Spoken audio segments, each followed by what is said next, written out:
Welcome to Spy Satellites, a podcast about Dune Imperium and the people who play it.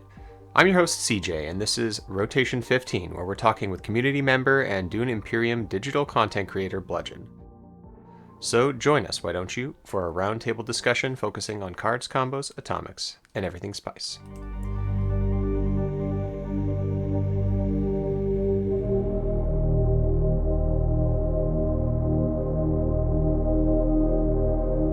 If you like what we do, please give us a like and subscribe, and if you'd like to support us, you can do so on Patreon at patreon.com/hiddenassets. Supporting us helps us continue to produce quality content and gives you access to some pretty awesome perks, including voting for the upcoming podcast topic. So tell your friends and let us know how we're doing. We're always trying to improve the quality of our content, and we can't do it without you, the listener. Orbiting Arrakis with me today is a Black Shadow, of course. Good morning/evening to you, sir. If I'm not sure which one of the two it is, quite frankly. It's all a bit of a blur. Also, it does not feel like a week since the last time we did this. Like, I I'm know. still getting adjusted to this regular content that we are producing. It's good to be doing so. I'm not gonna lie. It's a little like going from kind of as and when we can manage it to suddenly bam bam bam bam bam is an adjustment. But I'm glad we're onto it though. It should be It alright. is. I'm actually quite liking it though, because then we can touch base a little bit sooner. More frequently. We get to talk about some community stuff, and I think that people appreciate that as well. And yeah, so it's very early for me. For all you all listening right now, it's like 6:11 in the morning. I woke up early on a Saturday to do this for you. So, but we also have our special guest today. Our special guest is Bludgeon. Hey, Bludgeon, how you doing? Hey, happy to be here. And yeah, it feels like less than a week for me, I guess, too, because I just listened to your most recent podcast like 2 days ago. So it's kind of surreal to be on it now. Yeah. Well, glad to have you on. It's cool to hear you in person slash in the future it will be on the pod. But yeah, it's good to have you on. So let's do like a little introduction. So you have a YouTube channel that you do doing digital content for. You've been doing it for how long now? I started doing it the very moment that Dune Digital was released, basically. So I bought it like as soon as it was available and immediately went on Twitch to stream it. And some people tuned in, and what happened is I ended up just throwing the VOD on an old YouTube channel that I had that I used to do Heroes of the Storm commentating on, just basically to keep it there so that I wouldn't lose it. And then I was kind of surprised to find out, a few days later, I was like, oh, people are actually watching this video. And so that's Yeah, kind of how the YouTube channel started. awesome. And so I've watched it since I watch all the Dune content, by the way. I like have nothing better to do with my life. No, but I watched it since I think you started posting, and yeah, I've seen a lot of progress, a lot of you've kind of grown into the game a little bit. Did you have any prior experience with Dune Imperium, like the board game, or were you like just jumping into digital and you're like, yeah, I'm gonna give it a shot? Yeah. So, well, it's interesting that you say you've seen the progress because yeah, there's definitely been some progress. I had just started playing the board game a few months prior in the summer. So by the time digital came out, I had probably played less than 10 total games of Dune, but I already knew like I really was into it. So as soon as I found out that there was going to be a digital version, it was super exciting. But yeah, part of what I thought was fun about the channel was, I'm not somebody coming in as like an expert saying, here's how to play, like I know what I'm doing, but more as I love this game and I'm going to learn how to play it in front of you. And you can Yeah. watch as I try things out and see the mistakes that I make and see the improvements that I make as I go. Yeah, that's really cool. I think it's a nice angle too because I think we all like one of my big things about Dune Imperium is I just want to bring more people into it. Like I really just want more people to play it, and I want it to be super popular. And I mean, it is super popular, but I want it to be, a bigger community. Make this uh, a game that everyone can really enjoy, and I think that that's a really great way to approach it to do that. So Yeah, there's gonna be plenty of chat about digital here. To be honest, Bludgeon, you kind of strike me as almost the target audience here. Really, kind of dibbled and dabbled in it, and then obviously it's come out decent timing. Digital's had I wouldn't say it's been a slightly eventful release cycle. They have had a couple of big bugs they've had to do with over the course of time, which is fine. But yeah, obviously I know obviously by some of the streams, and obviously knowing and asking, say you hadn't played a whole lot, and obviously Rise of X has just come out, and you basically not touched it really ever until it Yeah, I'm came out still recently. struggling with that one. It is an adjustment definitely, but it is worth it though on the long run. Yeah, with Rise of X, I had played probably 4 or 5 games with the physical board game before they released it digitally, but quite a while before. And for me, I had heard from the beginning, I'd heard like, oh, this Rise of X expansion is amazing. But for me, the base game is like one of the best games ever made. And so I was in no hurry to get into the expansion because, expansions sometimes can, add to a game or just increase the variety of a game. But in the case of Rise of X, it really changes the game in a lot of fundamental ways, which is not necessarily a bad thing. But the base game itself was something I really wanted to explore because I think that it's worthy of really diving in deep, and there's like a lot of depth to it. And I feel like I did get good at it the more I played, but I definitely don't think that I've like hit the ceiling of how good one can get at it. And so for me, it was kind of nice that it took a while for Rise of X to come out on digital because I didn't want to deprive myself of the opportunity to enjoy this amazing game, because Rise of X is a different game. So I wanted to enjoy both. Yeah, definitely. For I mean, that makes a lot of sense, especially since you know, Dune Imperium has this kind of like there was a wave that sort of came like it basically like showed up. Not a lot of people paid attention to it at the beginning, but then it started to get a little bit of traction. It is, I agree, is like one of the best games ever created. I think it's just so amazing. Obviously, we like it. A bit. What about you So guys? Can I ask, so how did you guys get into it? And did you play, from the beginning? Were you playing base game a whole lot by the time Rise of X came out? Or like, what's your story with it? yeah. So mine is pretty straightforward. So I was working at a game store at the time. I no Oh, longer right do that, on. but I was working at a game store, and so I knew when new releases were coming out because our distributor would send us like lists of things, and we'd get like email notifications and things like that. And so I found out that Dune was coming out. I'm like, oh my god, because I'm a big Dune the book and movie fan. So when I heard it was coming out, I'm like, maybe this is it. Maybe this is the game that doesn't take 8 hours to play that I can introduce to my friends and like get them super involved in Dune. And it turned out it was. It's a 2 hour, maybe 2.5 hour the first couple of times you play it game, Well, and that's fast. it's yeah. I mean, that was pretty quick for a Dune game, right? Because the prior to that, my experience with Dune was the big like Avalon Hill / Gale Force 9 game, and that game is one of my favorite games of all time, and I've talked about it on the channel before. And I've been trying to get some people together to play it on the channel, but it's really hard to do the commitment of that much time. But yeah, this was one of those things. I'm like, oh my god, this is so cool. And also like I was interested in it because I actually was a little worried about it because I don't like deck builders very much. I'm Oh, not a big fan of deck builders. Because deck builders in my experience are like Dominion, where you just draw cards and then you just reveal them and you just do what they say. It's pretty autopilot-y, you know what I mean? It's like you just do it. right. I just find that not very interesting personally. But Dune takes it in a whole different direction. It takes it in a way that made more sense to me, right? You take an action with one of those cards, then it goes around the table, and so it feels more strategic, it's more interactive. It is a worker placement game, and I really like worker placement games. So, yeah, for me, I knew about it since it was released, and initially when it was released, I got it like day one. My friends and I played it a ton, and then sometime I don't remember how many years ago it was now. Is it 4 years ago? Yeah, about 4 years ago, we started doing, or I started doing content on the channel. and I had previously done Netrunner content and Destiny Oh, no content. So way. yeah, yeah. And So I mean, hence his image, hence his Discord image and such. It's all Netrunner, isn't it?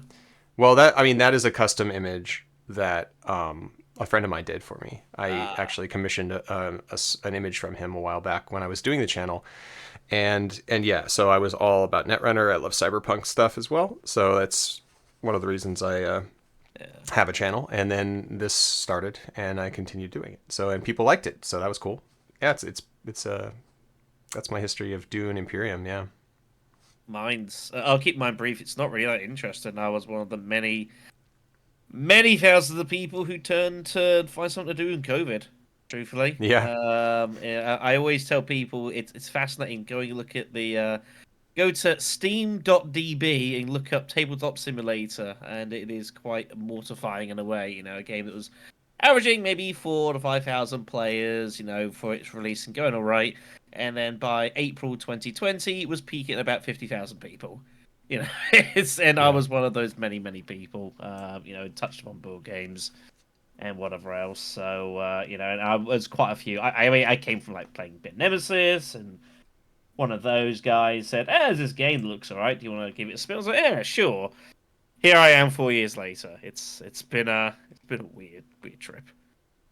Actually, the first time I played Dune was also on Tabletop Simulator. I just like tried out the solo mode on there just to see if I thought it was a good game, and that's what convinced me to actually buy it. It's funny, though, there's a couple things you mentioned there, CJ. One, first of all, Android Netrunner is such a great game. That's one of my favorite games of all Amazing. time. But Yeah. very cool to hear that. I'd love to play with you sometime. I haven't played it in so long, but absolutely amazing, genius game. The other thing is you said that you're a big fan of worker placement games, not so much deck builders. And for me, it's actually kind of the opposite. I love deck building games, Oh, that's and funny. I haven't tried that many worker placement games, to be honest. I think the only other one I'd really played is Agricola, Oh, um, sure. Yeah.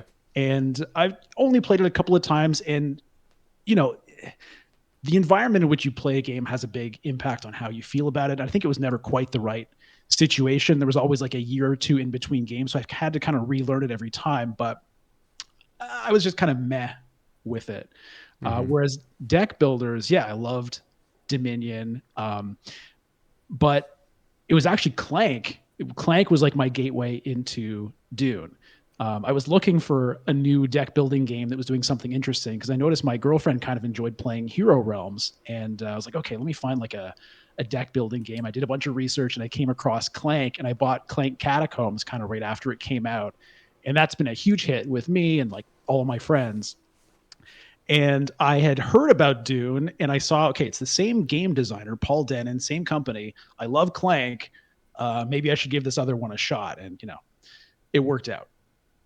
I also really like Clank. I think it's a really fun game. Again, that's one of those games that's more of a pure deck builder, but it has the board and the strategy of the board, which makes it a little bit more deep than most traditional like card only deck builders. Hmm. Yeah, I really like that game. I'm really terrible at it. I always push my luck too far, and but it's really fun because like my friends enjoy like getting me seeing me get eaten by the monster, the dragon, or the space monster. I like this. I like the space version. I played that one first actually Okay. before I played the OG one, and I haven't played Catacombs yet, though my friend has it, so it's on my list of games to play. So yeah, but I'm interested in exploring more Clank. And there's Legacy. There's so much Clank out there. Yeah, It's for a sure. very popular game. Yep. Mm.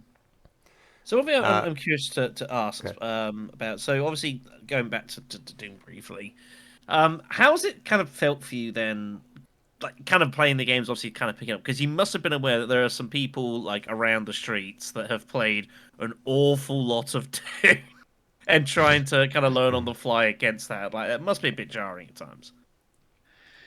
Uh, I would say not really. I mean, certainly I'm aware that there are people who have played, tons and tons of Dune, and I did come across your guys' channel kind of early on.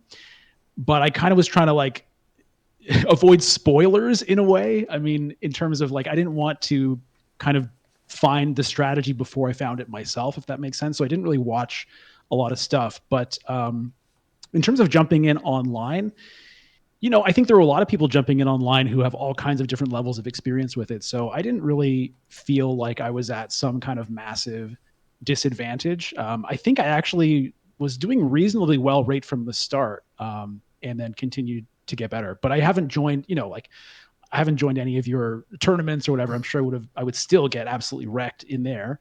There are I got there are wrecked. some sickos there, quite But you frankly. know what? I did join one of the Direwolf events, the War Chest event that they did. I Yes. think it was the second one they did in early access, and I ended up doing really well. I tied for first in the end on that one, Nice. um, which felt great, you know. Yeah, that does. Um, but it's like statistically, it doesn't mean that much. It's like everybody played 6 games, so it's a pretty high variance kind of situation. But nevertheless, it felt good to do well.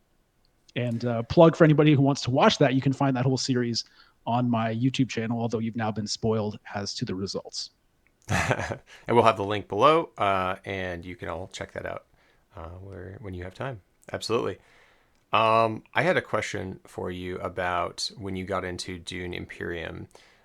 So, what was the thing that drew you to it first? Was it the theme of the game, or was it the deck building? I'm also a huge fan of the Dune books. Like those are some of the most important books to me. I read them, at a very formative time when I was like a teenager. My dad gave them to me, and I just love those books so much. And the Frank Herbert books, the rest of them, I would say, don't read those. But We if you don't talk like them, about that's those. cool. Yeah, we don't talk about them. If you like them, that's totally cool. But anyway, for me, it's the 6 Frank Herbert books.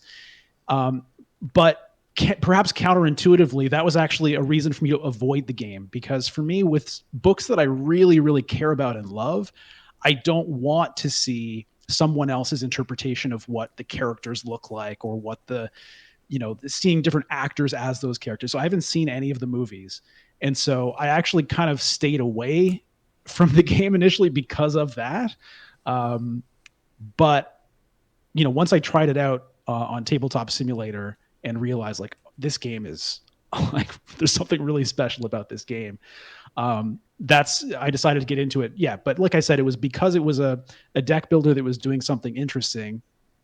That's what drew me to it. And the quality of the game is what has made me keep playing it, kind of despite the fact that I have to look at, Oscar Isaac's face as Duke Leto and so on. Oh, that's funny. So you wait. I'm gonna come back to the topic of you haven't watched the movies yet in a little bit. But first, I wanted to ask about that point you made there. So yeah, one of the things that you can really kind of, or at least I really identify with is not wanting to have the world of a book destroyed by a terrible movie or something like a terrible Oh, adaptation or something like that. Very, very common situation, right? I mean, I I was a big D&D player years ago, and that first D&D movie came out. I don't know if you remember that. It was so bad. It had like Jeremy Irons in it and something like that, and it was just so Oh, right. unbelievably like terrible. Yeah, there's a new one I haven't watched yet, and it's That kind one of the was pretty same good, I thing. thought. Was it? Okay, I have to get that one to watch. But yeah, like having the feeling of like, okay, there's this like coherent world that I've really kind of inhabited for a long time and really enjoyed, and then I'm hoping that this other content that's sort of like adjacent to it in a different genre is going to replicate or at least give me the feeling that I originally had with that content. So it's a little it's always tricky, right? You don't want to like get that ruined or have it like tainted in some way. But I think like this game just absolutely like it deepens that in a lot of ways. So it's hard to do that, I really think. Well, I think that something that the game does kind of miraculously is if you look at the game itself, mechanically, it's a fairly dry, abstract Euro game of moving little tokens around and getting resources. It's not, on the face of it, a very thematic game. And yet, somehow, through this, sort of Yeah. somewhat abstract system, it captures a ton of theme from Dune really in a really amazing way. It's like an incredible achievement from Paul Dennett and Direwolf to be able to do that, because it's not a game that has like any kind of story element, any kind of role playing element. It's like collect 2 of these and spend 1 of this to get 3 of that. But at the same time, the way that it all fits together, if you're familiar with Dune, it all feels right, which is really incredible. Yeah, I think that the abstract aspect of this game really plays to its strengths in theme, actually, which is kind of a weird thing to say. Like, usually don't go like, oh, this chess game is really like just a big war. Well, people like kind of think about it that way, like it's a war, you're trying to like wed the king or something like that. But there's really like in this game, the way that you're interacting at a very high level in this world allows you to kind of like dig into that world. I think especially the cards do a great job, and the intrigue Mhm. cards specifically, I think, create a wonderful sense of theme because not only are they named, so all the intrigue cards have like cool names that from the world that you'd recognize, but they behave in ways that you'd expect them to behave, Right. you know, and that's what really makes that theme kind of shine for me. A lot of the cards are really great. I like the Imperium deck cards, and the art is nice too, of course. But for me, it's the intrigue deck that really like captures it, not only in what they do, but the fact that they're secret, like, and you have the special thing, you know. Yeah, I mean, it really, all of those names really do add a lot. The combination of the names with the functionality in a way that actually like makes sense is really genius. Like staged incident, it's like Yeah, yeah, yeah. just hilarious. Or even coming down to just the name of the fact that persuasion is what you use to acquire cards. Like you're persuading these various, entities, people to work for you. Like it works, Yeah. and it's just a name, but it means something. It's, so I'm like kind of a stickler for the proper names of those things. Like I play with people and someone says, oh, I have $3 to spend. It's like, no, that was persuasion. Yeah, I agree. Shadow, what about you? Are you a Dune fan? Like you a fan of the books or the movies or whatever? I mean, from what I've Tell him, Shadow. seen, it's. I mean, I had no knowledge of the source material before I played the game. Absolutely none. Okay. My first exposure was basically saying, "Oh, hey, Dave Bautista, he's playing the Beast. That looks pretty cool." My housemate at the time had seen the first film, said it was actually pretty good. I have now eventually seen both the films, which is when they've been good to watch. I do still say that I will eventually watch the old film just for the sake of saying I've watched it. And I do have like some of the audio books as well. I just haven't gotten around to listening to a whole lot of them at the moment, which is partly on me. But yeah, my knowledge of the source material was virtually non-existent for playing the game. Like the game was my exposure. I just wanted something to. I just played the game. I was like, oh, this is pretty good, and kind of picked up bits and pieces. But I mean, like, there's some things about the game, the story that I simply didn't know, and you can't learn from playing the game. And it's nice that the source, it allows you to kind of cross over the source material.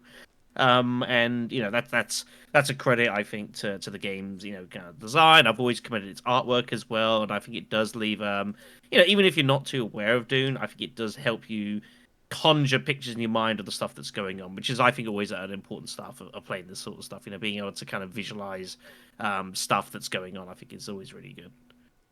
Yeah, I think that really is one of the achievements of the game is that you can love the game even if you know nothing about Dune. But if you do know something about it, like it really makes sense and like heightens that a little bit as well. Just another example of like I think brilliant theme is over this past summer I picked up the Immortality expansion. I played that with my friends, and I just was going base to game ask plus about that. Immortality. And there's one of the graft cards is like face dancer or whatever, and it lets you go to any faction space except the Bene Gesserit, which is Yeah, like, oh yeah, that. And me and my friend both looked at each other, we're like, oh, that makes so much sense. You can fool everybody except the Bene Gesserit. yeah, yeah. Just That's stuff pretty like that awesome. is just so good. So, how have you liked Immortality? You just had the one game, Uh, or is it we played probably 6 or 7 games with base game plus Immortality, and nice? yeah, I think we all really enjoyed it. Like I'm someone who kind of reserves judgment. Like even with Rise of X, I've played more of that at this point, but I'm still kind of reserving my judgment as to what I really think about it.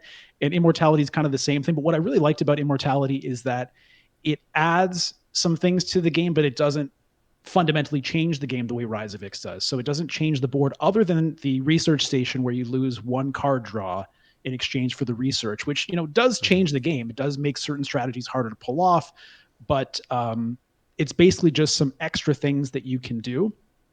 On the one hand, I think the first couple of games we played, I wasn't totally convinced that it was worth all of the extra fiddling around. Um, Mhm. with the research track and the Tleilaxu track and stuff. But the more we played it, yeah, I really enjoyed it. I mean, first of all, just getting extra Imperium cards and intrigue cards is great. And I did enjoy the Tleilaxu row, those extra cards you can get into your deck with your specimens and stuff. So yeah, I definitely enjoyed Immortality a lot. And we'll see what it's like, whenever I play it with Rise of X and Immortality. I know you guys have done that a ton. That Yes, I can't imagine what that's going to be like. That it's is that's it's been a our bread and butter for a while, I think, and yeah, I'm interested to hear what you think when you put it all together and see if that feels like a complete package. Like if I don't know, it doesn't sound like you were looking for a complete package because you already have it, but I'm saying like, do you feel that kind of makes Ix more rounded or Dune more rounded or anything like that if it even needs to be more rounded? Um, it is a planet that is a spherical obloid anyway, I'm sure, but it doesn't really matter. Any case, I want to, not to derail this, I think it's really great conversation. I want to come back to the topic, like, so big fan of the books, obviously, as you mentioned. So what's keeping you from watching the movies? I mean, they're not bad, they're pretty good. Yeah, so it's really not about whether they're good or bad. I mean, I'd much prefer them to be good than bad, Yeah. definitely. And everything I've heard from most of my friends and just sort of public discourse is that they're good. And I think Denis Villeneuve is a pretty interesting director to do it. I've seen some of his other movies, and to be honest, like I think he does great work visually in terms of like the art design and the set design and the photography, like in Blade Runner 2049, for example. It's like just a really striking film visually. uh, I didn't think it was that great of a movie otherwise, though, so I had a few reservations. Hmm. But basically, it's just about, for me, it's about my own image that I have in my head of characters or locations kind of being overwritten by someone else's. That's what it's about for me. It's not about whether it's a good movie or a bad movie, really. It's about the fact that once I watch it, in some ways, when I go back to read the book, and I like to reread the books like not that often, like maybe once every 15 years or something. And one of the beauties of a book is every time you reread it, especially if time goes by, it's a different experience. You're going to visualize things in a different way. Your mind is going to see characters differently. It's going to see locations differently. And if I go watch this like incredibly visually impactful movie, that's going to be in my head. The next time I read the book, I'm going to see, Timothy Chalamet. I'm going to see however they designed Arakeen. I'm going to whatever the Thopters look like. It's going to be hard for me to get that out of my head, and so that's the main reason I avoided it. But I got to say, it was a real dilemma because, especially after hearing like it was really good, I kind of fought with myself quite a bit, and I ended up not doing it. But like, what I wish I could do is first erase my memory of the books, then go see the movie, then erase my memory of the movie and take back my memory of the books. If I could do that, I definitely would. you'd be set. I'd be all Yeah, set. yeah, yeah. That's And the other funny. thing is, no matter how good it is, I know that I'll be annoyed by stuff anyway. I'll be like, what? They really didn't do that character justice, or I can't believe they left that out, or what? That's not how the voice works. Like, speaking of the voice for a second, again, I haven't seen it, but what I heard is that the way the voice works in the movie is it's like this, has this crazy sound effect, this like wild, like unnatural sound. And that's not the point of the voice. The point of the voice, like one thing Frank Herbert was really interested in is human psychology and the vulnerabilities built into our psychologies. And the voice is the idea that the Bene Gesserit have such a keen understanding of psychology that all of us in our lives, we can relate to this. If someone speaks to you in a certain way, sometimes you react in a way that you later think, why did I do that? Why did I do what they told me to do in that moment? Why did I react this way when someone spoke to me that way? The idea of the voice is they can, by getting a read on a person, they know exactly how to talk to them to get them to react in a particular way. It's not supernatural. It's just an incredible understanding of psychology. So like that kind of stuff, I would be like, oh, I don't like that. I mean, yeah, they have to kind of make it seem Sure. cool. Otherwise, I don't know if that would fly Well, that's the thing. Is like so much of with that is in the Legendary Studios. narration, right, of the text, and you know when you're making a movie, you have to show, not tell. So of course, but Yeah, yeah, anyway, that's the story on that. that's funny. I mean, I've always felt that the only character for me that sticks in my head after from the movies, the Denis Villeneuve movies, that I keep seeing when I read the book now, is actually Piter. I think Piter is one of the best Hmm. reproductions of that character. You think he's great, but I don't think he's perfect. I think he's just like very striking, and I like the way he talks in the movie. But it's actually the Baron from the David Lynch film that is closer to the book in most every way.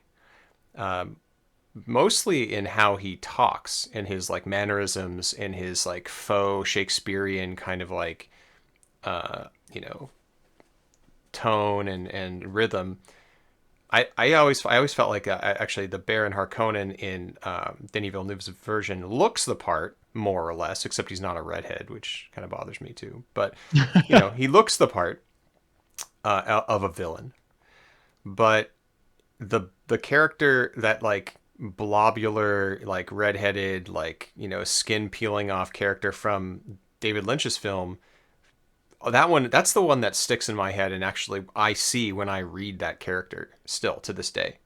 Like it just does. I don't know why, because he's not this kind of like Baron Rabban. He's not, or whatever. He's not like guttural like that. He's eloquent, you know? And so like his mannerisms in the book and in the David Lynch film, they fit uh, that for me. And I mean, obviously it's cool interpretation of the character, but in a lot of ways, when I go back and read the books, and I read them just before I saw the second film again, um, I didn't have that problem as much. And maybe it's just me. I still feel like, and don't watch the David Lynch film unless you want that to taint your view of it. And that's a whole other I can mean, of worms. But yeah, I don't know if it would really affect it, other than the fact that you're like, I can't believe they said Lisan Al Gaib 57 times in this movie. That would be the only thing that really bothered me. Yeah, I mean, I think that I'm definitely sort of an odd duck in this way. Like when people ask me these kinds of questions all the time, and I try to explain it, and people kind of go, okay." No, no, I get it. I get it. It makes sense to me. But you know what? I actually, thinking about it, I did actually watch there was a sci-fi miniseries they put out in like 2001 or something like that, and I did actually watch that when it came out. And luckily, I don't really remember it, but I think at the time I remember thinking it was like a reasonable enough adaptation for like a fairly low budget TV series.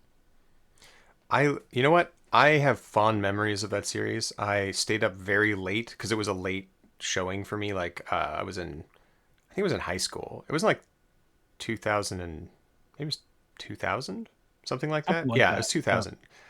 I think I was like a senior in high school or something like that.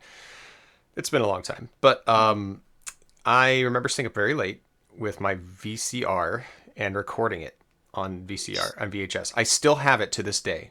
And before we watched Dune 2, I forced my wife to watch this version. I said, okay, now this is going to seem really cheesy, and in some parts you can see the sets, but it's pretty cool. And I still really like it. I think it's a really good interpretation of the books, and I'm really into that. I think that the kind of like hokey, low budgetness of it doesn't bother me at all. I think it's just a really interesting story to tell and see how different people tell it. So I'm with you on that one. right thing is, though, there are probably some people listening to this that don't know what a VCR is. It's not Uh, impossible. It's frightening. yeah, low tech, very low tech from the 80s. Come in the 70s, 70s, 80s, something like that. Yeah, the good. Those are the good days. I think it was the 80s. Never mind. Anyways, so I want to talk about Bludgeon that you mentioned a little bit earlier on. It's something I'm curious about. Heroes of the Storm. You said that Yeah. so you were originally your original content creation going back a few years was based around this. I imagine this is a game that probably not a lot of folks have heard of. Yeah, so Heroes of the Storm is Blizzard's League of Legends, essentially. So it's a 5 versus 5 game where, I guess just to explain it briefly in case people aren't familiar with League of Legends, is it's basically like a map where each team has a base on opposite ends of the map, and your goal is to get to the enemy's base and destroy it. And in between there are some defensive turrets and like enemy minions that you have to kind of get through on your way there. And each player chooses a different character that has their own kind of skill set to do that. And so in Blizzard's game, Heroes of the Storm, you get to choose from all of the Blizzard cast of characters. So Warcraft characters, Diablo characters, Starcraft characters. Eventually they put in Overwatch characters. And anyway, I mean, I used to play League of Legends and really loved that game and loved watching professional League of Legends. And when Heroes of the Storm came out, I really, really enjoyed it because, as Blizzard kind of used to be great at, is they would pick a kind of a genre that already existed, and then they would kind of tweak it, refine it, take things out they didn't think made sense. And I thought they did a great job with Heroes of the Storm. And anyway, I loved that game. And I decided to start commentating it. I've always loved commentary. It's one of my favorite things about watching pro League of Legends. And one day I just said, screw it. I'm going to try to do this somehow. So I just Googled like Heroes of the Storm amateur league or something. And I found this place called the Nexus Gaming Series that's still going. And I just kind of got in touch with them. And, before I knew it, I was casting games, which was really, really fun. And I stopped because I kind of was moving around the world and didn't have a stable setup. But I had a really great time with that. So that's it because it's not a world I'm the most familiar with. Truth be told, I know some people that get involved in that sort of thing. It was never particularly mine. But yeah, I'm curious to know, like and like you just sort of just naturally just felt, yeah, let's have a little crack at this. I mean, it's not a million miles away, I guess, from me getting involved in hidden assets because CJ was doing some of the content himself. I was looking, I was like, I can probably give this a crack, and the things sort of go as they do. But yeah, no, and obviously there was quite a long jump between that and then Dune Digital coming out. So was it a kind of a bit weird returning to doing that sort of thing when Digital came out? Because it'd been quite a while, surely. Yeah, well, ever since I stopped doing the Heroes of the Storm commentating, like I'd really been kind of missing it and really wanting to get back into it at some point, but I just wasn't in a situation where that was feasible. And in the past couple of years, I'd done a little bit of streaming. Once I had kind of a setup to do it, I was streaming a game called Storybook Brawl, which is kind of an auto battler game, similar to Hearthstone Battlegrounds, if anyone's familiar with that. And just a little bit here and there. It's just, but I've always really loved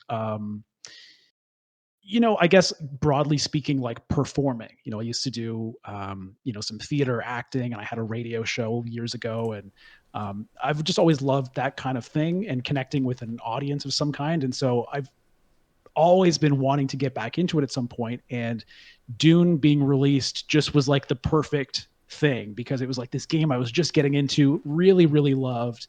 And the digital version was like a perfect chance to just kind of do it. So I had the Twitch stream already ready to go. I just fired it up, and luckily, I found kind of an audience. People enjoyed what I was doing, and I enjoy it a lot, and so I've just kept doing it. And I think it's worth mentioning well because like you do try to bring kind of I guess unique sort of style to like obviously your streams and such. You're happy to obviously you're there sort of playing the game and stuff like that, but you're happy to kind of like have a good joke as you're going around as well. Yeah, well, I've got some little characters that join me on the stream from time to time. I recently reconnected with my friend Albert, who is one of my Heroes of the Storm co-commentators. Every once in a while, is a little treasure troll kind of guy, and yeah, I try to have fun with it. It depends. It depends on the game. Sometimes I'm just more focused just on like the strategy and the kind of straightforward commentary. But especially when I'm doing the live streaming, I try to have a bit more fun with it, and I'm trying to bring more of that as I go. I'm starting to do some kind of like sound effects and stuff like that. So it's a good time for sure. I thought that was one of the coolest things I saw in the last couple of streams you were doing, or in the last stream. I think you've only done one since then. Maybe Yeah, you're going to do one probably tomorrow, I assume, or today. right. Sundays, 10 a.m. Eastern time. Yep, yep. You have some interesting. Is it like a stream deck then you're using to like get those to work? Is like that's pretty cool. You've got like one where you get sad and you become very big on the screen and it goes all black and white, and I thought that was hilarious. And then you had one where you got really angry and it all red. I was like, oh man, this is pretty clever. Yeah, I don't do any of that stuff, but I think it's cool. Like, I definitely appreciate the effort and the performative aspect that it takes to do those things. So yeah, kudos, man. I like that. Yeah, it is a stream deck. I just picked it up, a week or so ago, and that's thanks to people who've been supporting the channel. So I have a few, members on YouTube, and thanks to people continuing to watch, like there's a little bit of ad revenue coming in, and so I think, well, all of that I want to put right back in and just try to improve things. And so, yeah, I picked up a stream deck and I spent like a lot of time messing around with like different macros and hooking it into OBS and stuff. So this is Yeah. just kind of my first crack at it, but hopefully as time goes on, I'll figure out how to do more stuff with it. Nice. No, it's awesome. I think it's a good idea. All right, I wanted to pivot a little bit and talk about ranked for Dune Imperium Digital because that just came out, ranked specifically for the Rise of Ix expansion. Mhm. I personally I played my first ranked game. It's going to go on the channel pretty soon, but I played my first ranked game. It was pretty fun. How do you guys feel about the system so far? How do you feel about the matchmaking? And has the experience been what you'd expected, or better, or worse, or anything like that? You want to go first, Shadow? I haven't played ranked yet. I haven't had a chance. I did the video covering rank coming out a couple of days or so ago, but as I commented at the time, it's coming out on the worst week it could have done for me. I don't have a single chance to play it until probably at least next Wednesday, next Oh Thursday. yeah. I'm absolutely stacked this week, unfortunately. I have talked obviously for a while about the origination of the rank system for digital. Obviously, I did a video talking about that specifically what it might be. Looking at previous iterations of ranked and karma and bits and pieces that they've done as well, and stuff like Roots and Game of Thrones board game stuff like that. It is always a bit unenviable, I think, whenever you develop these kind of systems. Because especially for Direwolf Digital, who haven't really done anything quite this before, and as we know very well from our own experience, trying to develop a rating system for any game that's more than two people is always a bit of a nightmare. To know how to do it, how do you set up? There's lots of philosophical differences. In regards to, do you only reward first place? Do you give little sign for second? And you're either going to be of one mindset or the other, and you're not really ever going to be changed between the two. So it's always a bit of a difficult balancing act there. But to be fair to the developers here, they have said very much it's a 1.0, and they're kind of having a bit of a crack at it. They're not necessarily sure, I don't think, what is the best wanted by the community. And they are obviously looking for a lot of feedback with that. But I think anything like this, should be encouraged. But obviously, the strength of any rank system is ultimately based upon the amount of people that are actually participating in it. You can have the best designed system, but if you don't have the people to support it, then it's unfortunately not going to be as valuable. Yeah. So yeah, I've played a little bit of ranked. I think I've played 4 games of ranked so far. But first of all, I mean, it's just so awesome that it exists at all. Dune Imperium is such a great game that well, obviously, as you guys know better than anybody, it sort of demands a kind of a competitive environment, right? The players want it because the game makes that something that actually makes sense. It's a rewarding experience to do it. And so, I know that there have been external systems, like there's the strategy arena Discord, where people have their own kind of internal internally managed elo system that anybody can join into, and I've tried that a couple of times. But as Shadow said, like the amount of players is a big part of it, and with those things, there's not that many people really involved with it, so it can be hard to get a game unless you're at sort of peak hours or whatever. So the fact that Direwolf has released an official ranked mode is just really, really great. I mean, I do have some quibbles with some of the implementation and decisions, and I think some of those will probably be adjusted and others might not. But regardless, and we can get into all that if you want to, but it's, first of all, it's just awesome that it's there. And I've definitely had fun with my first few games. It does add an extra level of intensity to what's already an intense game. And, Absolutely. getting that little star, like it felt really good. Yeah, you were saying earlier that you hadn't joined a tournament or anything like that. How does that compare? How does it feel to you to be in this situation where you're like, oh my god, I have to like win this? How does that feel to you? Well, I mean, I've always loved tournaments. I used to play Magic, and my favorite format for Magic was limited formats like sealed deck and draft. But anyway, the point is like there is something really fun about a competitive environment where there is like slightly higher stakes. Now, in terms of the digital game, I'd say it's not that different. Like either way, whether I'm playing, I guess what we would now call a casual game versus a ranked game. I mean, it's the same game. It looks the same on the screen. I'm still trying to win, so it's not that different, really.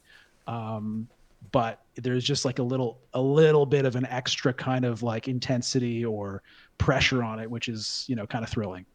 Yeah, yeah, I totally agree. I felt like it just felt really good to do that again. I haven't. I played in the last tournament we ran, but didn't do very well. But I think that this kind of gives me that same kind of kick without the stress of having to, progress really. I mean, I think that the system, the way it sort of rewards first and second place, I think is pretty smart. I don't know if it takes away your stars yet. I haven't got that far. I think like so first place, if you get a first place in a game, you get 2 stars. If you get second place, you get 1 star, and I think you have to get a certain number of stars per level to rank up, right? So in Yeah, right. bottom level bronze or whatever, I think it's 3 stars, Yeah. something like that, and then you get to the next echelon or tier or whatever you call it for bronze, and then and you keep going up. So I think that's a really smart way that they did it, because even if you tank, you don't feel like you don't feel like everything's on the line, right? I think that could be kind of stressful and a little bit harrowing for newer players, and I don't think that's what Direwolf wants. And I think it's a smart way to implement it. Now, I'm not 100% sure that if you get fourth, you don't lose a star. So, Once you're in gold and above, you lose a star for being fourth or for disconnecting. Silver Yes. and okay, below, okay, not the case. okay. Maybe that was in the announcement that I missed that. Yeah. Well, conveniently, I went and did a video discussing all about the announcement on this channel. Probably I good. sadly don't always watch our own videos. Wow, Well, that you can is watch a my video then if you want. Okay. Okay, okay. See how it is. But yeah, I think it's great. I love ranked so far. I'm excited to play some more. I think that they did some UI tweaks too with the newest update, if I'm not mistaken. There's a bit Um, of streamlining of stuff going on, yeah, which is good, and that's something you're always going to see. But unfortunately, there is, and I don't want to come across as really bad here, but they do seem to have a bit of a habit at the moment of like they fix something and then break something else, which is I'm not trying to knock the developers of this because I know it's been a bit tricky, and I'm very sure, although they'll never come out and say it, that obviously the whole ranks has got delayed. And I'm pretty sure it's because Clank Digital came out and they were trying to like get that up and running. So I'm sure some resources got ported away. But like there was an issue of like Yuna was like gaining Slurry at any point during the game for a little bit for a few days. They had to fix that. Bits pieces. I mean, these are unenviable projects, should be told. And obviously, with like a rank system coming out, like you need things working like pretty spick on. You can't really have like game breaking issues like the text like when they were just crashing games and running with a rank system. So hopefully those existing will help them kind of keep a bit closer on that stuff. You'd hope. Yeah, no, I've thought that it's been very smooth overall. And I can't tell, but did they increase the amount of time you have? No, Does I'm anyone not. I know? don't think I so. don't believe so. This is obviously this is a sticking point for a few people. Obviously, I've mentioned about other people who've talked about this. I know Bludgeon. I think you've had bits to say on this as well.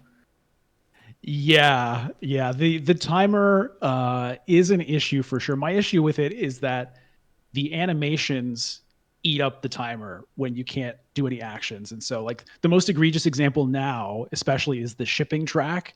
You know, and you guys talked about it a Yes. little bit in the last episode, so we don't have to go through it all again. But essentially, my issue with it is that the UI is actually lying to the player right now. The UI is telling you you've got this much time and you can see the little bar tick tock tick, but in fact, you have a fraction of that amount of time because a lot of that is going to get chewed up by watching the little Solari animate for each player as you choose the Solari Yeah. reward on the track or the influence bumps or the victory points or whatever it is. And it's just so frustrating to have to just sit there and watch your timer go down as these animations are going and you can't, make the final choices for your move. And then, of course, the AI, burns your intrigue cards or deploys the wrong amount of troops or whatever it is. So hopefully that's something that gets adjusted. I'd see that's a pretty big issue at the moment.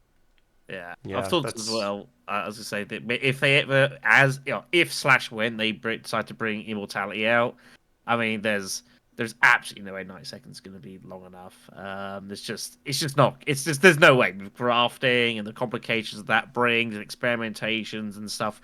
There's just simply too much things. And as I say, even now, like the thing I always bring up is like Sonic Snoopers, and like if you've got to shift a load of intrigues with Sonic Snoopers, there's just no way you can get it all done in 90 seconds. Yeah, because of the animations. I know there is an option in the game to do with animation. I think that only deals with animations that aren't yours, though. I think it only deals with Yeah. everyone else's. yeah. All it does is Well, the when your opponent does something, so when your opponent acquires a card or sends an agent, you get that little sort of pop up animation. The setting just deals with that. So the stuff we're talking about wouldn't isn't affected. I tested it out, yeah, yeah. Yeah. It doesn't but solve the problem. It just kind of helps a little, sort it of. doesn't. Well, yeah, it doesn't. It Yeah, it doesn't doesn't help really that solve the much. problem. But some things that I'd love to shout out as awesome things that have been done recently. One is the reserve cards. So Spice Must Flow, Arrakis Liaison, those are supposed to be limited, right? There are 8 Arrakis Yes. Liaisons and 10 Spice Must Flows. And all this time, they've been unlimited. So, each player could pick up 6 Arrakis Liaisons if they wanted to. And that's something that I've complained about a bunch of times, and it's like not usually going to make a difference in the game, but it can, and it's something that's different from the physical game to the online game. And I personally think that it's really important for them to work the same way so people can go back and forth between them and not have any confusion. Previously there was a major issue where the intrigue cards didn't work the right way, right? So Hmm. it's supposed to be if I play a combat intrigue and everyone else passes, it goes to me to pass again and that ends it. But Yes. for a while, it didn't work that way. I could play a combat intrigue, and if everyone else passed, that was it.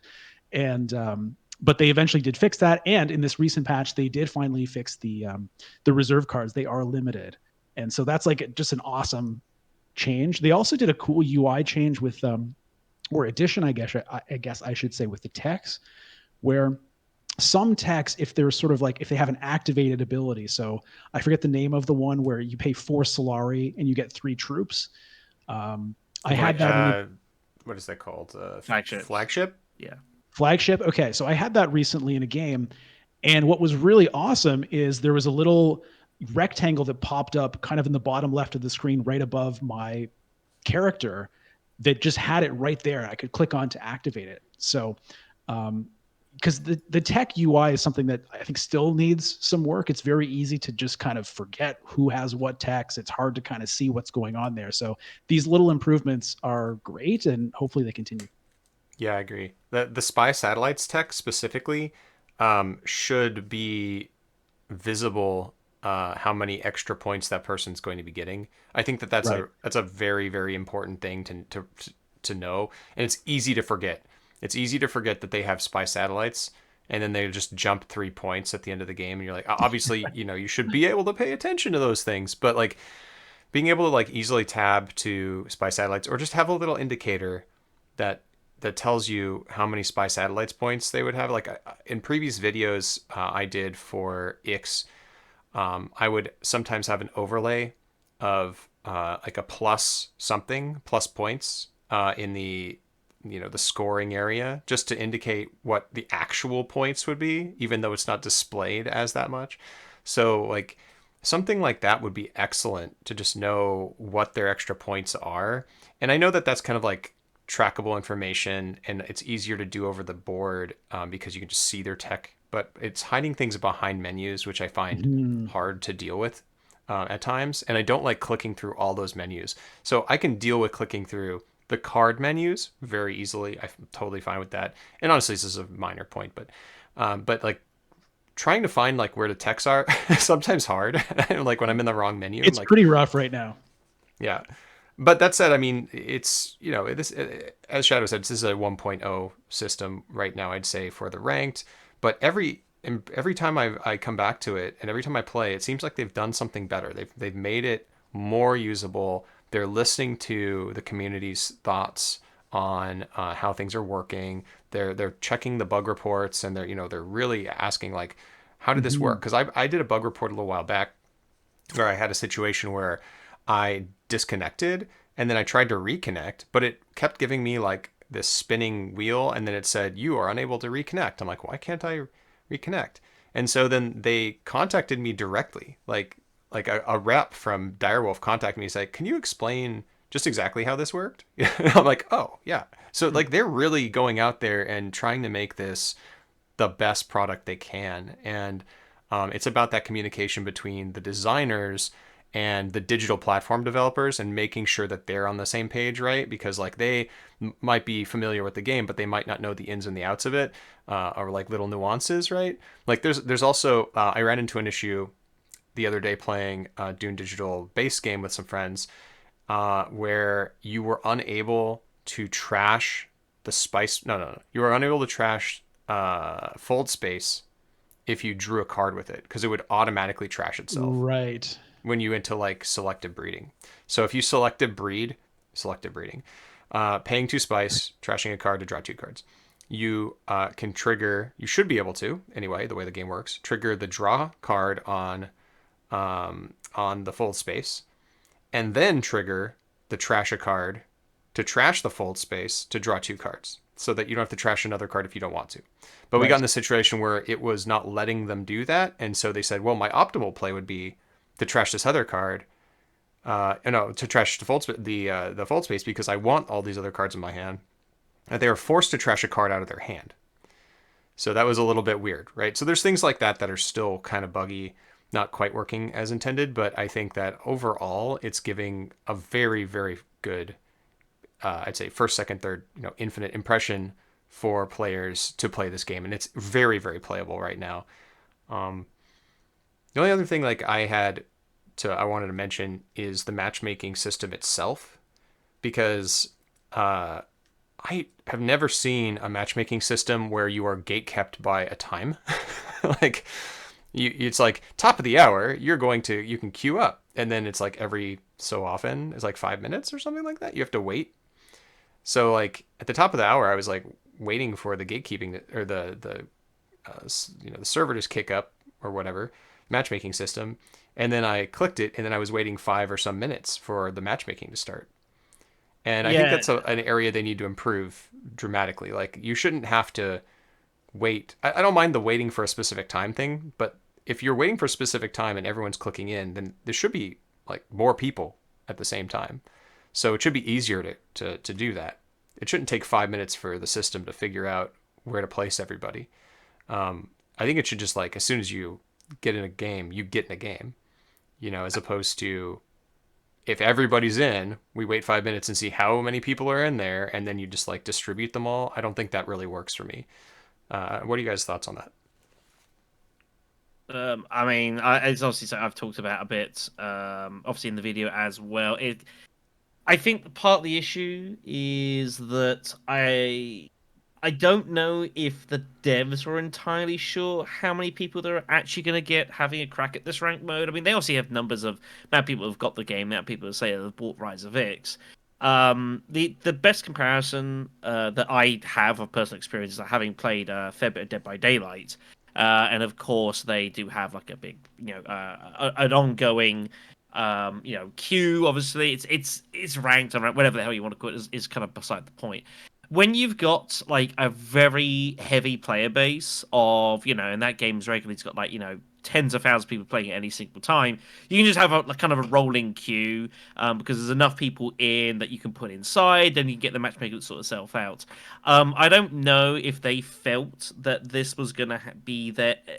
This doesn't have that many as many people sort of playing it, so the issue you've got is that if you have a rolling matchmaking queue, and it's kind of similar, I guess, to what we've done on TTS Club for a while, is that you set up a game, you say I want to play a ranked game, and then three people decide they want to play a game, and then you play it, which is good for ease of access. But the problem is that anyone can join. There's no limitations whatsoever on who can and cannot join that game, so you do get some very uneven experiences. What they've done here is the alternative, where they're kind of prioritizing trying to get quote unquote more balanced matches.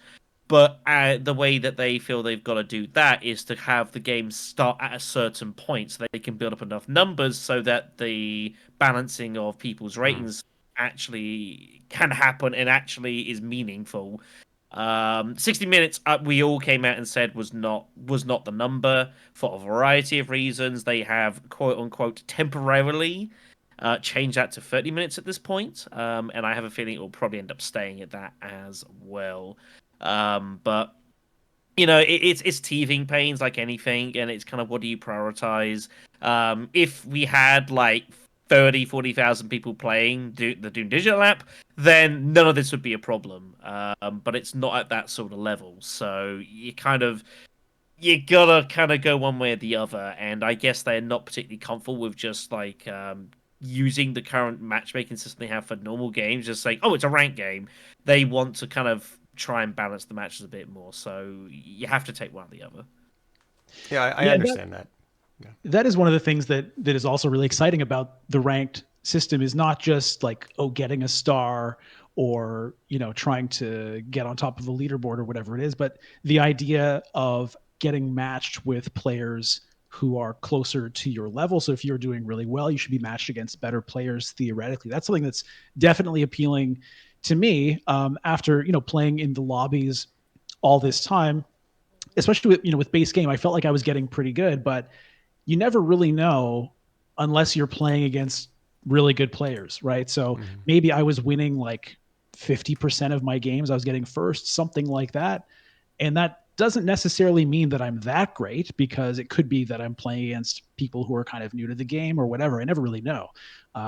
And so that's something that's really exciting about the ranked thing as well. And yeah, the player base issue, I think, is probably what drives a lot of these decisions, including what I think is really a sad decision, that there is no base game ranked. I would love to play base game ranked as well.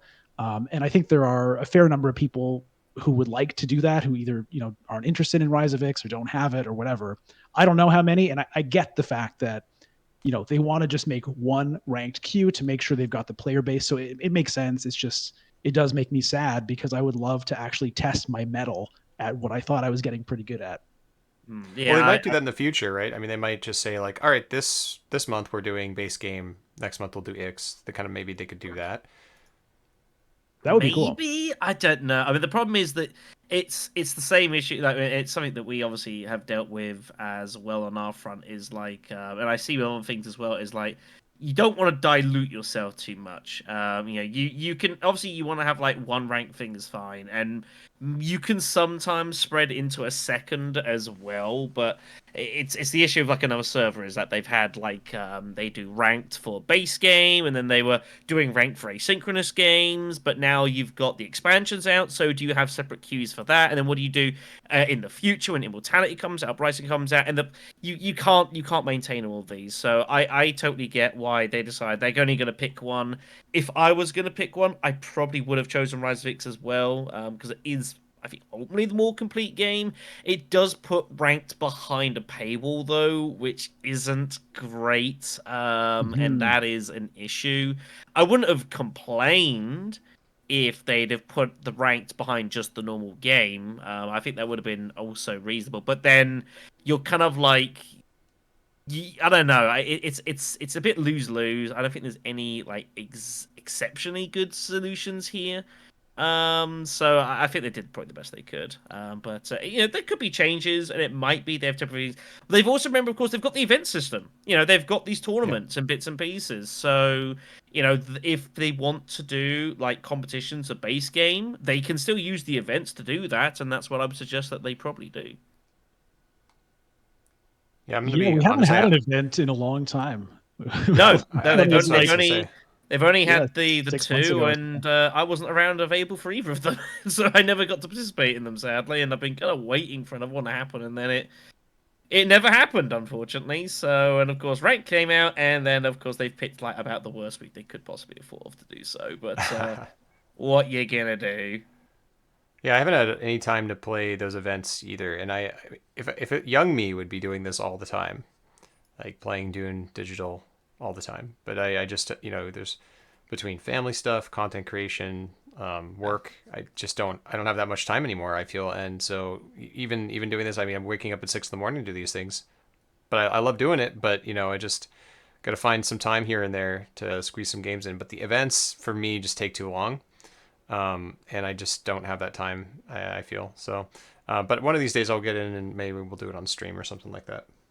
One day, Yeah, I one think it's day. tough. I think like, one of the things that they're trying to figure out is how much time pressure should they put on these kinds of things? And I think a lot of it also again has to do with player base. Like the events, the first one especially, I think it was only like 2 days or something. You had to Yes, play, six or maybe even like more games. I think the first one was more.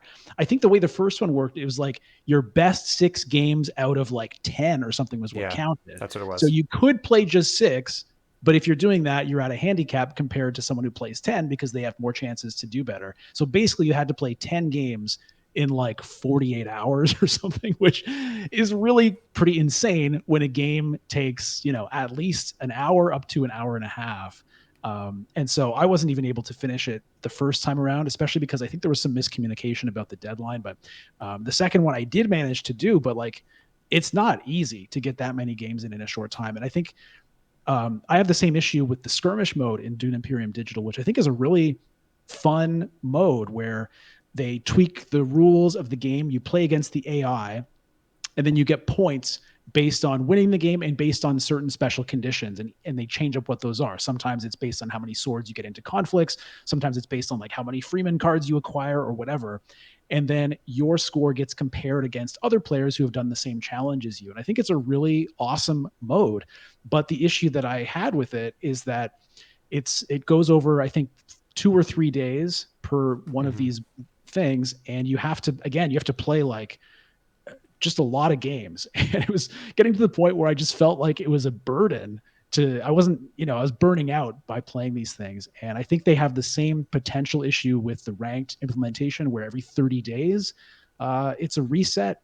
And, it's going to take a lot of games to get up to master potentially. And I think it could end up kind of burning people out or discouraging people if they feel like they're just starting to finally get to where they're supposed to be and then they've got to start all over again. So hopefully that's something they look at as well. yeah. That's a really I good think point. I think that will come down to they'll see how many people make it to master, like and consistently as well. And obviously, there's gonna be it's gonna be a little. It's always hard to know when you first release it because there's obviously gonna be that's usually when the most people tend to be playing these things.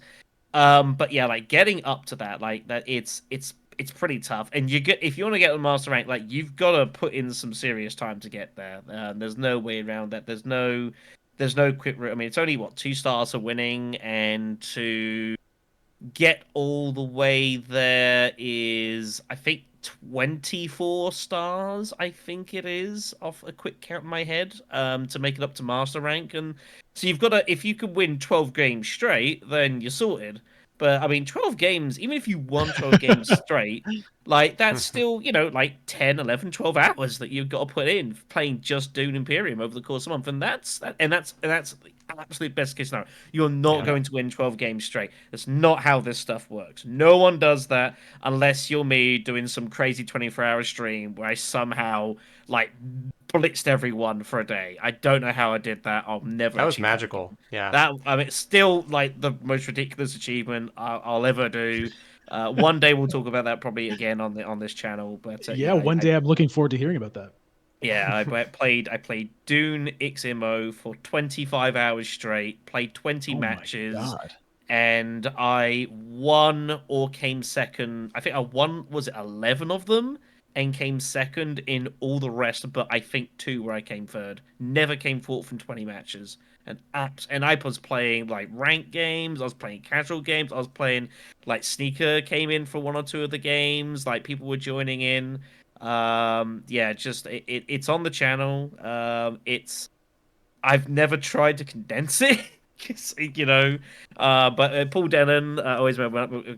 I know we're going off tangent here quickly, but yeah, Paul Denon, he always makes me laugh. When I met him, he said, "Yeah, well, I saw you were doing the stream, and it was all good to watch." And then I went home. Went home. I, did had something to eat, do the dishes, went to bed, woke up the next morning, and you're still going. I'm like, "Yep." That was my life. But yeah, it was the most ridiculous thing I've ever done, but it was good. But yeah, going back to the point there, yeah, like rank system, it's a little uneven when you come out for this. Hopefully they are responsive to comments and feedbacks. I feel like they will kind of have to be. And I do think there are some adjustments that do need to happen, and I'd like to think I'm confident that will happen. Yeah. I like what they've done so far. I've enjoyed my single play. I plan to get a couple more games in this weekend. And yeah, I don't know. There's just like something really satisfying about playing the game in a ranked setting that I'm enjoying. I think more than a tournament setting. Tournament settings for me are really stressful. I do play other games in tournaments, like I play Star Wars Unlimited tournaments. I used to play Magic, kind of like you, Bludgeon. I used to do a lot of limited. So like I am more kind of now toward at the part of my life where I'm like I like the competitiveness of it, but for a board game that has not a zero sum sort of effect where it's not like it's win lose, it's like I can win second, third, or fourth. That feels, if I'm going in a tournament, it's a little too stressful for me. But I really enjoy like this. Okay, I could get to second place, or can I get my star? I like that. I think there's something to keep fighting for. I'm a little worried that third, fourth place, because they don't give you anything at the low level, that we're gonna see people dropping out a lot. But I haven't seen that yet. I have. Um, oh, have you? Oh no. I, Yeah. yeah, it's that. The problem is that there's if someone doesn't want to play a game, you can never make them play it, so it's always a bit difficult. I do think, yeah, and I commented this on the original video that like the current setup does kind of encourage people to like try and high roll, and if they don't high roll, just kind of like move on and try and high roll again. Which I guess is like the bottom of a rank system where you don't have anything to lose. Like that's just the way it's going to be a little bit, and that's not obviously not particularly ideal. Well, this is the Um, same issue that we've had with the ranked system that Cheesable had been doing for a while, where it was just winner takes all. Well, I know it wasn't always like that. I mean, it isn't right now. I think it's like you get some points for first, you get a little bit of points for second, you lose a point, I think, for third, and you yeah. lose more points for fourth. Yes. Which it punishes you all the time, and I have not really hit it off with that that system because of that. I know a lot of people do really like it. There are a lot of people who play it still, and you can go do so on TTS Club Discord, and you can check out your ranking stuff on Hidden Assets Discord, things like that. It's just never really appealed to me. I don't know. It's just something about the dread of like, well, I'm not going to win that many games. So I'm just going to go down. You know, like that's how I feel. Like I'm not gonna win that many games. I'm not that good at this game. So, but the fact that you can play ranked and not feel that is nice until you get to gold or whatever. So that's more appealing. But yeah, I'm a little worried about that aspect of the game where having a bunch of people drop out. People were doing that in the other ranked system too. They would just like open reveal, and this is cause for, people getting like on a list of bad actors and things like that. So Yeah. I'm not sure how that's going to be handled in digital. Obviously, it's not in the spirit of the game to just like give up in the last couple rounds because you don't think you're going to win or get second. So all I'd say is that, if you are out there, you're listening to the podcast, you obviously care about Dune Imperium.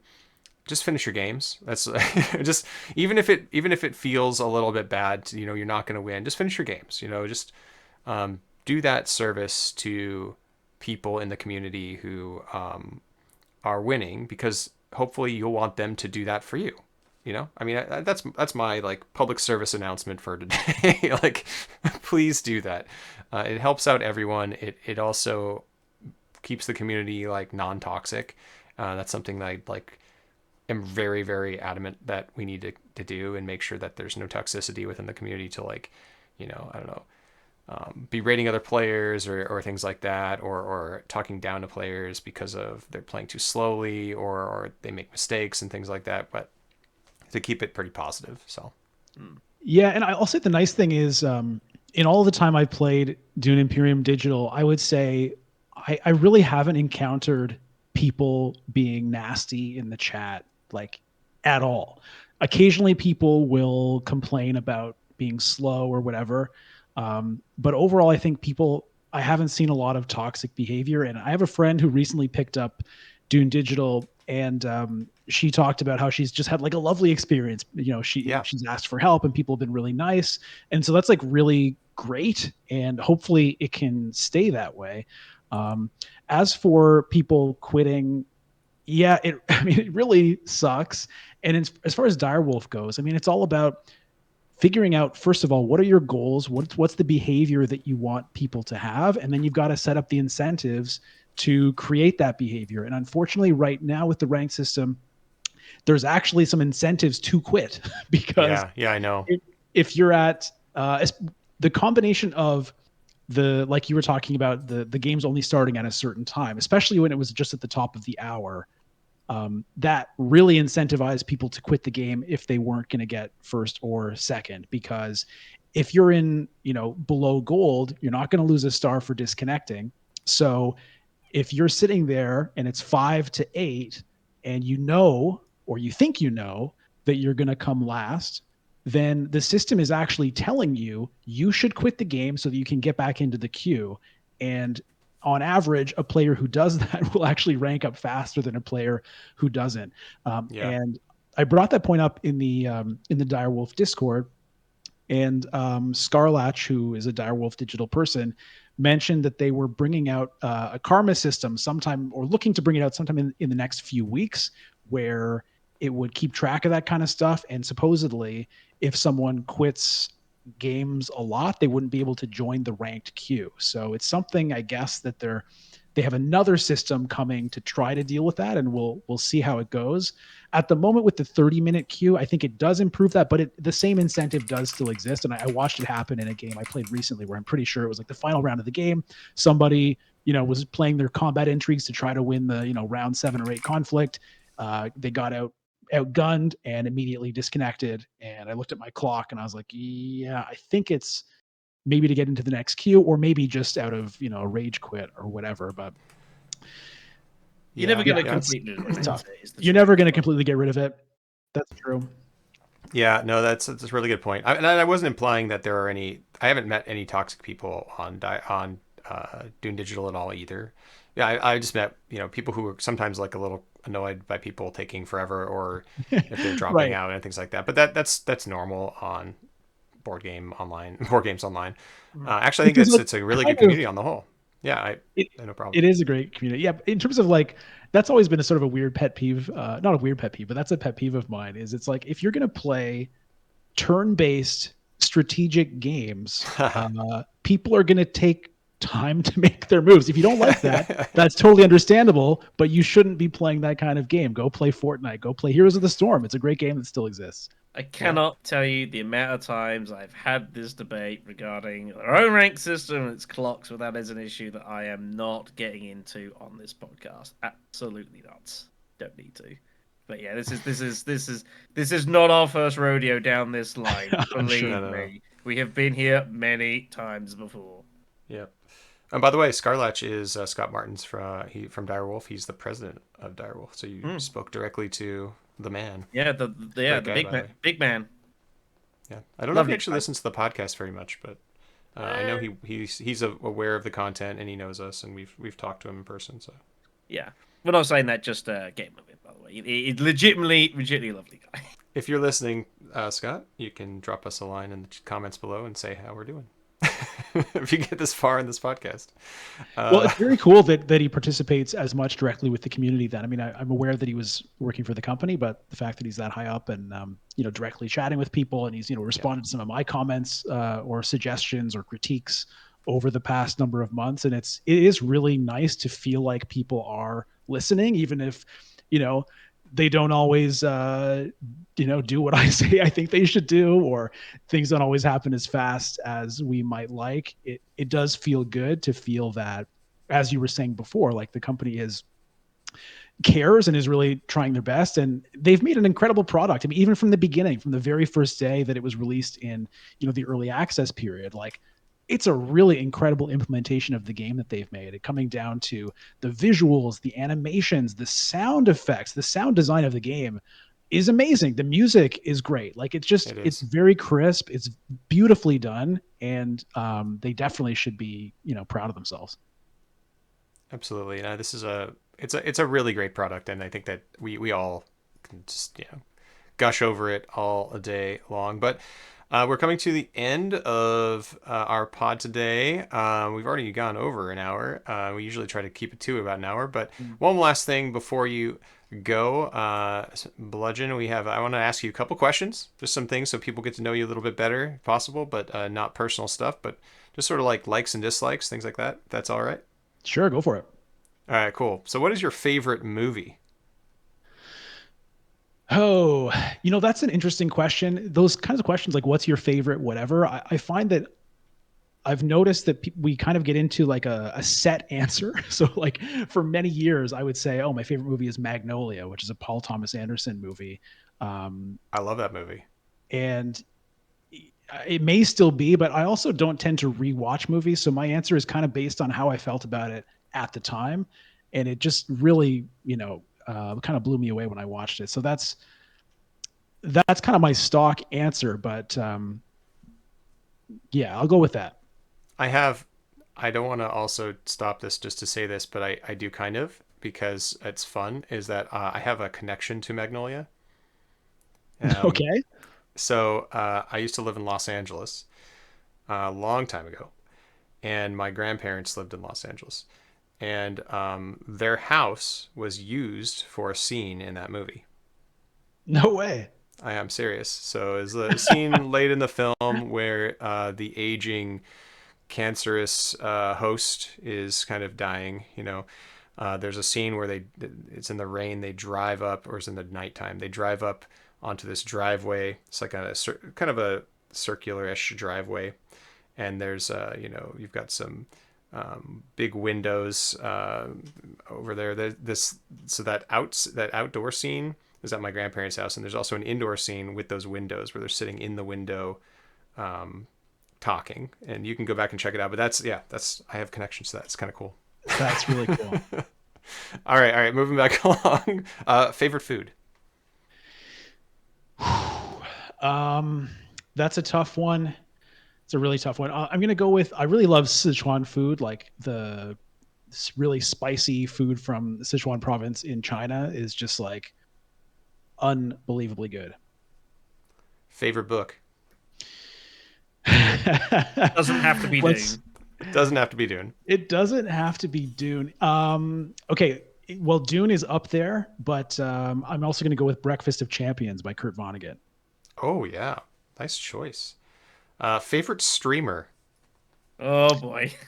I'm gonna go with Yuckmouth, who is a streamer. I mentioned a game that I used to stream a little bit myself called Storybook Brawl, and I discovered him when he used to stream that. Now he's streaming a game called Once Upon a Galaxy, and he's just a very, very cool guy, super nice guy, and runs a great stream. So you can check out Yuckmouth on Twitch. YUK Mouth. Favorite video game?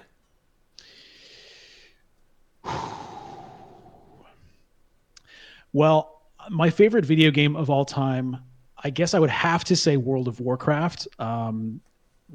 Especially the first few years of it. I haven't really been into it in a long time. I feel like it's really lost its way. But on the other hand, it's a good thing that it's not as good as it used to be because it really took over my life for a while. But when that game was just really incredible as a game to play with friends. My friends and I have just like some forever memories of adventures we had, roaming around in the world and, getting hunted by the enemy faction and, pushing people off cliffs. And so I'm going to go with World of Warcraft, although I hope I never play it again. And finally, favorite board game that is not Dune Imperium? That's a tough one too. But I'm going to go with Battlestar Galactica. Um, Ooh. Didn't that is expect one that. of that's just an unbelievable game. It's one of the first board games I played that kind of showed me what's possible with board games. Just an incredible experience, especially if you've seen the show. It's another game I think that is good if you haven't, but if you have, it's like they captured the essence of that show in an incredible way. It's a game where basically you're working together to manage these crises that are coming at you all the time. All the while, one or two of you are secretly working against the group, and it's about trying to figure out who's doing that, or if you're doing that, trying to put the blame on other people. And that's just a phenomenal game. Wow, yeah, that's awesome. Have you played the Cthulhu version? I haven't. It's called Unfathomable, right? I think they Unfathomable, put yeah. that out recently because Fantasy Flight Games like doesn't have the rights to Battlestar Galactica anymore or whatever. Yep. I haven't tried it. Have you? I have, yeah. I still prefer BSG, uh, mostly because I love the world that it's in. Yeah, I love sci-fi, and I just love that series. Was amazing. Um, I have no connection whatsoever to Cthulhu. I have no affinity for it. I don't particularly like the novels, and people might get mad at me about that. Like, don't badmouth those, but like I don't really like them at all. They're not my thing.